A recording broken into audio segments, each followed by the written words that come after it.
한 가정에 귀신 들린 아들이 있습니다. 그런데 그 귀신 들린 아들은 외아들입니다. 우리의 자녀라면 누구나 다 소중한데 외아들을 둔 이 가정에 그 아들이 귀신 들려서 얼핏하면 쓰러지곤 합니다. 그러니 그 부모의 마음에는 이 자녀가 치료되기를 얼마나 갈망했을까. 그래서 예수님 앞에 찾아가서 당신의 아들 이야기를 합니다. 우리 선생님에게 찾아오기 전에 당신의 제자에게 먼저 갔다. 그런데 당신의 제자가 우리 아이를 치료할 수가 없었다. 그래서 나는 당신에게 이제 왔다. 이 아들을 좀 치료해 주세요 하고 주님께 말하고 있을 때 우리 주님께서 이렇게 말씀하셨습니다. 41절 같이 한번 읽어보도록 하겠습니다. 시작. 예수께서 대답하여 이르시되 믿음이 없고 패역한 세대여, 내가 얼마나 너희와 함께 있으며 너에게 참으려 내 아들을 이르러 데려오라 하시니 그랬습니다. 지금 여기에서 우리는 41절을 보면 방점이 제자들과 아니면 이 아이의 아버지를 꾸짖는 듯한 생각을 갖게 돼요. 그런데 꾸짖는 게 방점이 아니에요. 지금 주께서는 저들에게 하시는 말씀, 제자에게 하시는 말씀의 방점이 뭐냐면 얼마나 너희와 내가 같이 있겠냐, 나는 이제 곧 떠난다, 이걸 지금 말씀하시고 싶은 거예요. 이제 나는 떠난다. 영광의 주님을 보여주셨고 또 많은 이사와 기적을 일으키시고, 그리고 주님은 하시는 말씀이 얼마나 너희와 내가 함께 있겠냐. 내가 여기 온 것은 너희와 영원히 지금 이 땅에서 함께 있으려 온 것이 아니라 왔다가 내 할 일을 마치고 나는 떠나야 된다 라고 이야기를 하고 있습니다. 그리고 나서 우리 주님께서는 그 귀신 들린 아들을 귀신에서 내쫓게 하시고 치료를 하셨습니다. 얼마나 어마어마한 사건입니까? 사람들이 그래서 다 놀랐습니다. 우리 한번 43절 말씀을 같이 한번 보십시다. 사람들이 다 하나님의 위엄에 놀라니라. 그들이 다 그 행하시는 모든 일을 놀랍게 여길세 예수께서 제자들에게 이르시되. 자, 귀신이 달아나는 그 순간 사람들이 놀라지 않을 수 없을 거예요. 우리도 마찬가지 아니겠어요? 예배 시간에 어떤 귀신 들린 아이가 있어서 멋지게 제가 이리 좀 나와라, 그리고 여기서 귀신을 그저 예수의 이름으로 물리치면은요, 여러분들은 그 순간 아마 그 어떤 누구도 제어하지 않고 박수 칠까요, 안 칠까요? 왜 또 안 쳐? 박수 치죠. 박수 치고, 그리고 아마도 우리 모두가 다 하나님께 영광을 돌리곤 하실 것입니다. 지금 이런 어마어마한 위엄, 하나님의 그 엄청난 이 권능을 사람들이 보고 놀라고 있습니다. 그때 우리 주님께서 이 상황에서 주님이 뭐라고 말씀하시고 계시냐면 44절을 같이 읽어보겠습니다. 시작. 이 말을 너의 귀에 담아두라. 이 말을 너의 귀에 담아두라. 이 말이 무슨 말이냐면 시작. 인자가 장차 사람들의 손에 넘겨지리라 하시되. 그러니까 우리 주님이 하시는 말씀은 나는 장차 사람의 손에 넘겨진다. 어마어마한 사건을 보여주시고 사람들은 그 예수님께서 행하신 이 기사와 표적 앞에 다 놀라고 있을 때 주께서 하시는 말씀이 이 말은 네가 꼭 기억해 두라. 인자가 사람의 손에 넘겨진다. 이렇게 말씀하세요. 이 말이 이 상황에서 이해가 될 수 있을까? 하나님께서 이 어마어마한 사건을 보여주셨고 예수님이 그 엄청난 사건을 보여주셨는데 인자가 사람의 손에 넘겨진다. 이건 말이 안 돼요. 왜? 사람을 얼마든지 제압할 수 있고 그 사람 위에 계신 그 어떤 분인가를 내가 두 눈으로 목도했는데 그분이 사람에게 넘겨진다는 게 말이나 될 것인가? 그래서 저들은 45절 이런 반응을 할 수밖에 없어요. 시작. 그들이 이 말씀을 알지 못하니 이는 그들로 깨닫지 못하게 숨긴 바 되었음이라. 또 그들은 이 말씀을 묻기도 두려워하니라. 이해할 수가 없습니다. 아무도. 왜? 하나님께서 이 숨겨진 것을 열을 때까지는 아무도 이해할 수 없습니다. 그 숨겨진 것이 뭐냐면 십자가의 비밀을 통하여 어떤 사건이 일어나고 있는지, 결국은 우리 주님께서 십자가에 짊어지시고 죽으셔야만 이 비밀의 문제가 풀려질 수 있어요. 아무도 이해할 수가 없습니다. 두려워 떨고 있습니다. 그런데 우리 주님께서 말씀하신 것을 그대로 이루어졌습니다. 인자가 사람의 손에 넘겨졌습니다. 그 사람이 어떤 사람인가요? 당신께서 3년 동안 함께 먹고 자고 3년 동안 먹고 자기뿐만 아니라 그 제자들에게 수없이 가르쳤고 그리고 그 제자들에게 얼마나 많은 이사와 기적을 자기 두 눈으로 똑똑하게 본 그 제자의 손에 넘겨져요. 하늘의 하나님, 그 권세와 위엄이 쓰신 그 예수 그리스도께서 은 30에 넘겨졌습니다.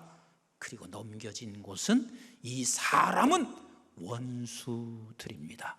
여러분, 원수라는 게 뭔 줄 아세요?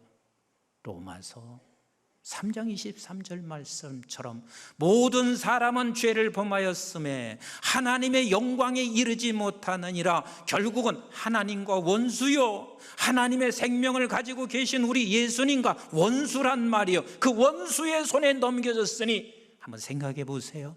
그냥 사람에게 넘겨져도 이건 보통 일이 아닐 텐데 원수의 손에 넘겨졌으니 세상의 고통과 그리고 그의 끔찍한 사건이 어떻게 벌어졌을 것인지, 이 십자가 위에 어떻게 죽었을 것인지 상상하지 않겠어요? 왜? 원수의 손에 넘겨졌으니 그 원수가 하나님을 어떻게 했겠는지를, 예수를 어떻게 했겠는지를 한번 생각해 보시자고요. 그런데요, 그렇게 넘겨주신 예수님은 생명을 가지신 분이고 그 생명을 가지고 죽음으로 넘겨짐으로 말미암아 사망을 삼켜버리시고, 왜? 사망이 생명을 삼킬 수는 없거든. 우리 예수 그리스도께서는 하나님의 생명을 소유한 자로 이 땅에 오셔서 그 생명을 소유한 자가 사람의 손에 죽음으로 넘겨졌는데 이 죽음과 함께 생명이 우리에게 오게 됐습니다. 생명 대신 그 예수 그리스도께서 죽음으로 넘겨지심으로 말미암아 사망이 생명을 삼킬 수가 없고 넘겨진 그 생명이 사망을 삼켜서 저와 여러분들에게 무엇을 주셨냐면 생명을 주셨단 말이에요. 그래서 고린도전서 15장 20절로 22절에 이렇게 말씀하시고 계세요. 시작. 그러나 이제 그리스도께서 죽은 자 가운데서 다시 살아나사 잠자는 자들의 첫 열매가 되셨도다. 믿으시면 아멘. 21절 시작. 사망이 한 사람으로 말미암았으니 죽은 자의 부활도 한 사람으로 말미암는도다. 22절 시작. 아담 안에서 모든 사람이 죽은 것 같이 그리스도 안에서 모든 사람이 삶을 얻으리라. 다시 여기까지 정리할게요. 우리 예수님은 하나님의 생명과 그 안에, 그리고 그분 안에 계셨던 우리 예수님이세요. 그래서 그 생명을 소유한 예수님이 사망으로 넘겨졌단 말이에요. 그래서 사망은 생명을 못 삼키지만 생명은 사망을 삼켜서 결국은 저와 여러분들의 첫 열매가 되시고 저와 여러분들이 생명을 얻었단 말이에요. 이 사건을 우리가 빌립이 우리 예수님께 찾아와서 하나님이 누구시냐, 하나님을 보여달라 이렇게 말하고 있을 때 우리 주님이 그것을 아주 구체적으로 설명하시고 계세요. 우리 한번 요한복음 14장 9절로 같이 한번 보시겠습니다. 요한복음 14장 시작.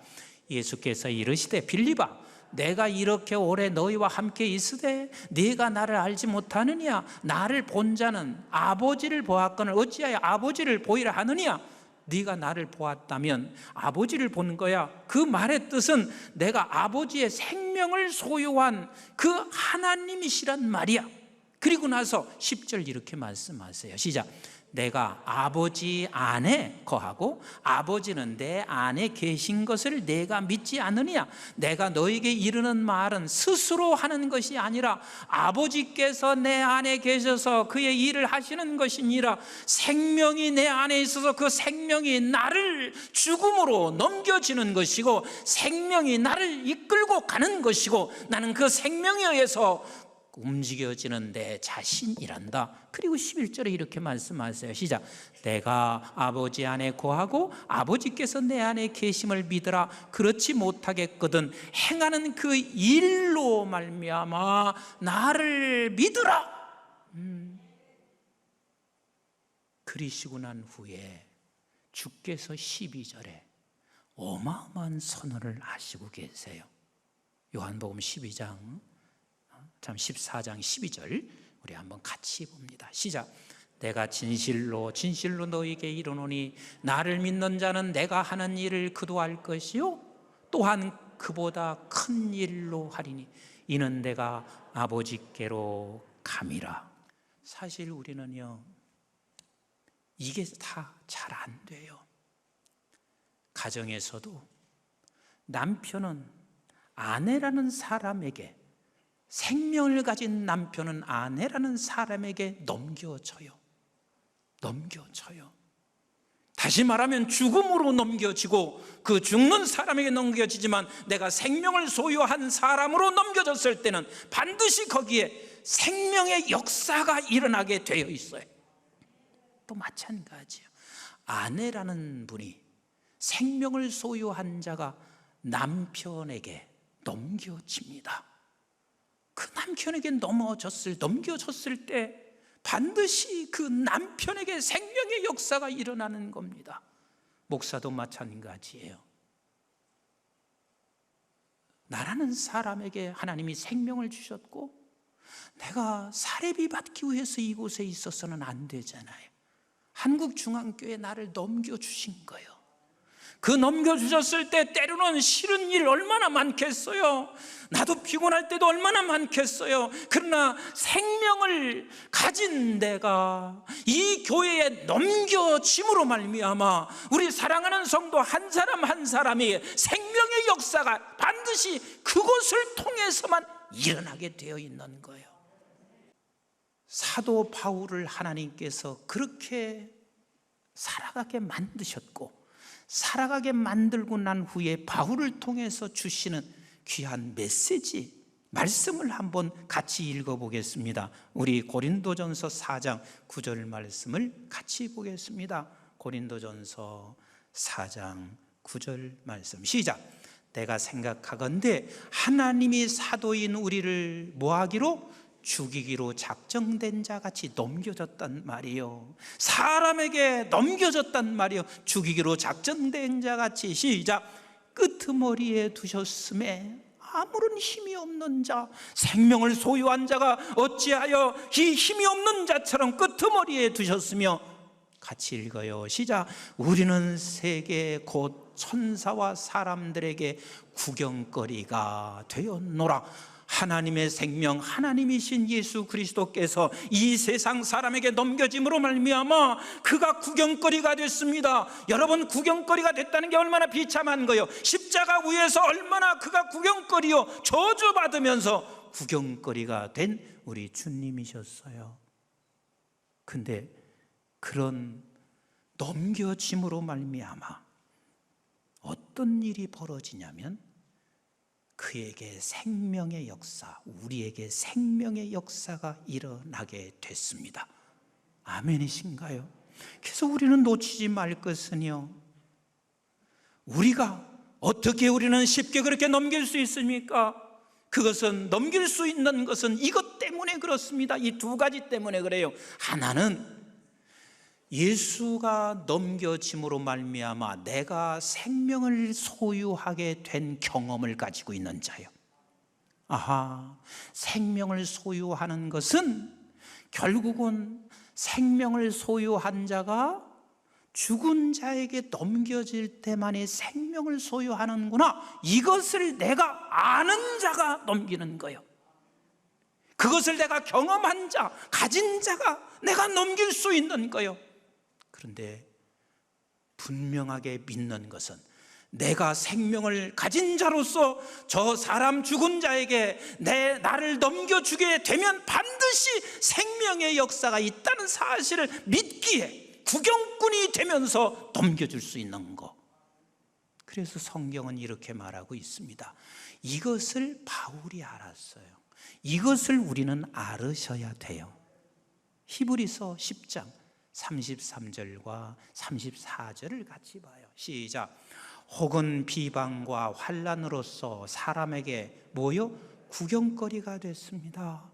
혹은 이런 형편에 있는 자들과 사귀는 자가 되었으니 하나님이신 그 생명에 있는 자가 그래서 비방을 받으며 구경거리가 된 것처럼 우리 역시도 생명을 가진 자가 우리는 넘겨짐으로 말미암아 비방과 환난이 될 수가 있고 그들과 사귈 수 있습니다. 34절 같이 봅니다. 시작. 너희가 갇힌 자를 동정하고 너희 소유를 빼앗아가는 것도 기쁘게 당한 것은 더 낫고 영구한 소유가 있는 줄 알미라.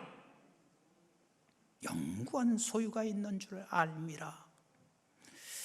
그래서 이것을 아는 사도 바울은 고린도후서 4장 11절에 이렇게 말씀하시고 계세요. 같이 읽습니다. 시작. 우리 살아있는 자가 항상 예수를 위하여 죽음에 넘겨짐은 예수의 생명이 또한 우리 죽을 육체에 나타나게 하려 함이니라. 이 길 외에는 생명이 나타날 수가 없어요. 만약에 지금 제가 이 자리에서 귀신을 쫓았다, 어마어마한 사건이 여러분들 두 눈 속에 보여졌다. 다음 주에 코로나와 상관이 있을까요, 없을까요? 전혀 없습니다. 이 성전은요 가득 메꾸어서 우리 부목사님들이 할 일은 뭐냐면 장로님들과 제발 두르시면 안 돼요. 그냥 밖에서 계세요. 그래도 밖에 다 있습니다. 그런데요, 그것으로 생명의 역사는 일어난다, 안 일어난다? 안 일어납니다. 안 일어납니다. 오직 생명의 역사는 생명을 넘겨줘야 생명의 역사는 일어나는 것. 이게 길이요, 이게 진리요, 이것만이 생명인 것입니다. 그래서 우리 주님께서 하나님의 생명을 가지고 죽었던 우리의 사람에게 넘겨주셨어요. 비방을 다 받으시며 저주받으시며 웃음거리가 되고 구경거리가 되며 넘겨주셔서 저와 여러분들이 생명을 소유했다는 사실을 믿으시면 아멘, 믿으시면 아멘. 내가 생명을 소유했다는 말이 이 정도밖에 아멘이 안 나오는 게 되게 슬퍼요. 다시 한번 하겠습니다. 생명을 가지신 분이 죽은 우리에게 넘겨주심으로 말미암아 그 비방과 구경거리가 됨으로 말미암아 저와 여러분들이 생명을 소유한 것을 믿으시면 아멘, 믿으시면 아멘. 그 생명을 소유한 저와 여러분들이 누구에겐가 우리의 삶의 현장에서 넘겨주어야 그때야 비로소 생명의 역사가 일어나게 되어 있습니다. 우리 한번 같이 로마서 8장 36절을 보세요. 성경은 우리에게 가르치는 게 이런 걸 가르치지. 자, 시작. 기록된 바 우리가 종일 주를 위하여 죽임을 당하게 되며 도살당할 양같이 여김을 받았나이다 함과 같으니라. 종일 넘겨주는 거요, 종일 넘겨주는 거요. 그리고 사도 바울은 본인이 그렇게 살면서 하나님의 말씀으로 우리에게 주시고 있습니다. 고린도전서 15장 31절을 같이 한번 보겠습니다. 시작. 형제들아, 내가 그리스도 예수 우리 주 안에서 가진 바 너희에 대한 나의 자랑을 두고 단언하노니 나는 날마다 죽노라. 이게 무슨 소리요? 내가 자랑할 것이 뭐냐면 내 안에 생명이 있는 거라. 그 생명을 나는 자랑하고 뿐만 아니라 나는 생명을 가진 자로 날마다 넘겨줘요. 날마다 넘겨줘요. 사랑하는 성도 여러분, 우리에게는 누구도 줄 수 없는 하나님의 생명이 여러분들과 제게 있습니다. 믿으십니까? 이 생명을 가지고 있는 저와 여러분들은 이제 사람에게 넘겨주어야 거기에 생명의 역사가 있고 거기에 하나님의 영광이 나타나고 그리고 그곳에만 하나님의 나라가 이루어지고 그리고 더 중요한 것은 그때만이 쉼이 있어요. 왜? 예수 그리스도께서는 생명을 소유하면서 넘겨주는 게 그게 운명이었습니다. 뭐라고요? 운명이었습니다. 근데 그 운명을 역행하면 내가 쉼이 있을까요? 없을까요? 절대로 쉼이 없습니다. 나도 고통스럽고 다른 사람을 다 죽음의 고통 속에 머물러 있게 합니다. 그 생명을 얻은 자가 우리가 사람에게 우리가 넘겨줘야 하는 것, 생명을 얻은 교회가 이 세상에 넘겨줘야 하는 것, 이게 운명이란 말이요. 그 운명을 우리가 역행하면 쉼이 없습니다. 그래서 마태복음 11장 28절에 이렇게 말씀하시는 거예요. 수고하고 무거운 짐진 자들아 다 내게로 오라. 내가 너를 쉬게 하리라. 근데 어떻게 쉬게 한단 말이에요? 29절 말씀하시기를 내게서 배워라. 뭘 배우냐? 멍에 매는 것을 배워라. 무슨 멍에냐? 인자가 오셔서 사람에게 넘겨주는 이게 멍에란 말이요. 생명을 가진 자가 생명 없는 자에게 넘겨주는 것이 이게 멍에란 말이요. 이걸 배워라. 근데 이걸 배울 자가 누구만이 가능한 줄 아느냐? 온유와 겸손한 자만 가능하다. 온유라는 말이 사람의 표정이 부드럽고 성품이 온화하다는 말이 아니요. 온유라는 말은 하나님의 생명을 소유한 자가 넉넉하여 나타나는 반응이 온유인 거예요. 하나님의 생명을 소유한 자가 넉넉하여 나타나는 반응, 어떻게 나타나요? 겸손으로 나타난다. 그 겸손이 아버지 하나님의 말씀 앞에 무릎을 꿇는 것, 그때만이 생명, 영광, 하나님의 나라, 우리에게 쉼이 있습니다. 사랑하는 성도 여러분, 우리는 생명을 소유한 자입니다. 진짜 이게 아멘이 그렇게 쉽지 않은가 보다. 예수 그리스도께서 생명된 예수님이 우리에게 넘겨줘서 우리는 생명을 소유한 자입니다. 생명을 소유한 저와 여러분, 우리의 삶의 현장에서 우리도 계속해서 죽어 있는 자들에게 넘겨지는 이 싸움 절대 포기하지 마십시다. 저도 안 돼요. 그러나 포기하지 말고 나는 넘겨져야 돼. 나는 넘겨져야 돼. 그래야 생명의 역사가 일어나. 끝까지 포기도 절망도 하지 마시고 넘겨짐으로 말미암아 여러분들 통하여 이 민족과 온 지구촌에 생명의 역사가 일어나기를 주의 이름으로 축원합니다. 아버지께 영광이 나타나기를 주의 이름으로 축원합니다. 하나님의 나라가 이루어지기를 주의 이름으로 축원합니다. 여러분들에게는 진정한 하늘로부터 오는 힘이 있기를 주의 이름으로 축원합니다.